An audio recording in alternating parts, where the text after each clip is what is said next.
Hurmatli abituriyentlar, kommunikativ polimeriyadan ozgina tushuncha olamiz. Demak, kommunikativ polimeriyada e'tibor bering, fenotip bo'yicha 1, 4, 6, 4, 1, ya'ni heterozigotali organizmlar o'zaro chashtirilganda fenotip bo'yicha nisbat 1, 4, 6, 4, 1. Demak, biz bir narsaga e'tibor qaratishimiz kerak, hurmatli abituriyentlar.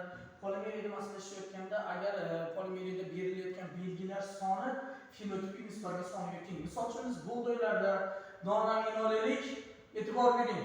Katta A1, katta A1, katta 2, ya'ni 4 ta gen, dominant gen bo'lsa, bug'doy rangi qizil. Qizil holatda bo'lyapti. Endi dominant gen 3 tani tashkil qilsa, e'tibor bering, 4 ta bu och qizil bo'ladi.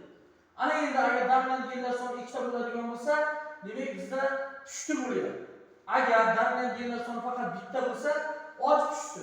Agar umuman dominant gen bo'lmasa, demak oq bo'ladi. Endi bundan kelib chiqqan holatda biz shuni aytishimiz mumkinki, demak bug'doylarda donrangi haqida masala beriladigan bo'lsa, aynan mana shu genofenotipik sinflarga e'tibor bering. Bitta qizil, 4 ta och qizil, 6 ta pushti, 4 ta och pushti, bitta oq holatda bo'lar ekan. Fenotipik nisbat 1, 4, 6, 4, 1, genotipik nisbat o'zgarmas 122, 412, 121 hisoblanadi.